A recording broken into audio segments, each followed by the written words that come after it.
श्री कृष्ण कहते हैं, जब राजा अपने अहंकार को त्याग कर धर्म के मार्ग पर चलता है तब उसका राज्य ही नहीं, उसका यश भी अमर हो जाता है। नमस्कार दर्शकों, आप देख रहे हैं भक्ति की कहानियाँ, जहाँ कथा नहीं अनुभव होता है। आज की कहानी है एक ऐसे भव्य यज्ञ की जिसने पूरी आर्यावर्त की दिशा बदल दी। जहाँ वैभव था, शक्ति थी, लेकिन साथ ही छिपा था अहंकार और विनाश का बीज। आज की कहानी राजसूय यज्ञ का भव्य आयोजन, एक महान संकल्प। इंद्रप्रस्थ, स्वर्ण से चमकती नगरी, धर्म और न्याय का केंद्र। यहाँ राज कर रहे थे युधिष्ठिर, धर्मराज। उनके मन में एक महान संकल्प जागता है, मैं राजसूय यज्ञ करूंगा जिससे धर्म की स्थापना पूरे आर्यावर्त में हो सके। लेकिन ये कोई साधारण यज्ञ नहीं था। इसके लिए आवश्यक था सभी राजाओं पर विजय या उनका समर्थन। कृष्ण से परामर्श। युधिष्ठिर अपने प्रिय मित्र और मार्गदर्शक श्री कृष्ण के पास जाते हैं। कृष्ण मुस्कुराते हुए कहते हैं, हे धर्मराज, आपका संकल्प पवित्र है, लेकिन मार्ग आसान नहीं। सबसे पहले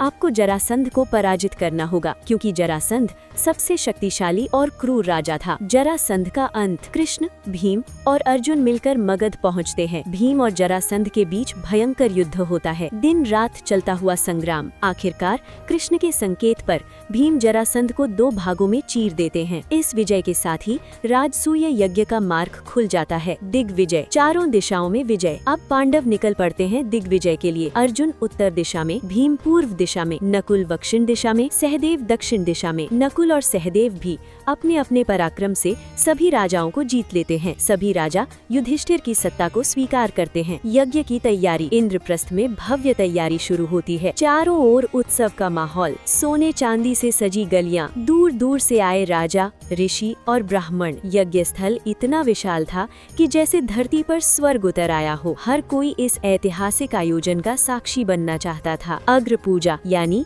सबसे बड़ा सम्मान। अब समय आता है सबसे महत्वपूर्ण क्षण का। अग्र पूजा यानी पहला सम्मान। सभा में प्रश्न उठता है कि सबसे पहले सम्मान किसे दिया जाए। भीष्म पितामह खड़े होकर कहते हैं, इस सभा में सबसे योग्य है श्री कृष्ण। और फिर श्री कृष्ण को अग्र पूजा के लिए आमंत्रित किया जाता है। शिशुपाल का क्रोध, लेकिन ये निर्णय सभी को स्वीकार नहीं था, विशेषकर शिशुपाल। वो क्रोधित होकर कहता है, कृष्ण कोई राजा नहीं, इन्हें ये सम्मान क्यों? वो लगातार अपमान करने लगता है। सभा में सन्नाटा छा जाता है, लेकिन कृष्ण शांत रहते हैं। शिशुपाल वध, धर्म की जीत। कृष्ण कहते हैं, मैंने तुम्हारी 100 गलतियाँ क्षमा करने का वचन दिया था, अब सीमा पूरी हो चुकी है। और तभी सुदर्शन चक्र प्रकट होता है। एक ही क्षण में शिशुपाल का अंत हो जाता है। सभा स्तब्ध रह जाती है। ये केवल वध नहीं था, ये था धर्म की स्थापना, यज्ञ की पूर्णता। शिशुपाल के अंत के बाद राजसूय यज्ञ पूर्ण होता है। युधिष्ठिर चक्रवर्ती सम्राट बनते हैं। चारों ओर जय जयकार गूंज उठती है। ये पांडवों के जीवन का सबसे गौरवपूर्ण क्षण था, अहंकार का जन्म। लेकिन हर सफलता के साथ एक खतरा भी आता है। जब दुर्योधन इस वैभव को देखता है तो उसके मन में जलन और ईर्ष्या भर जाती है। यही ईर्ष्या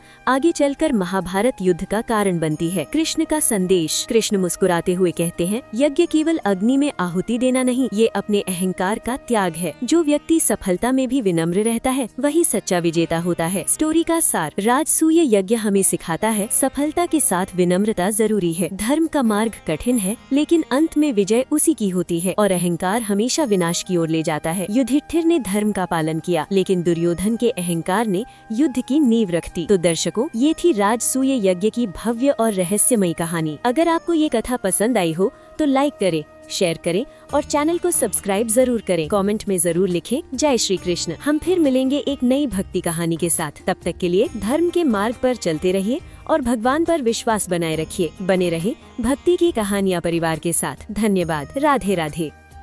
अगर आपको हमारी स्टोरी वीडियो अच्छी लगी हो तो हमारे वीडियो को लाइक करें, चैनल को सब्सक्राइब करें और अपने फ्रेंड्स के साथ भी शेयर कीजिए। और कमेंट में बताइए कि कैसी लगी आपको ये स्टोरी। धन्यवाद।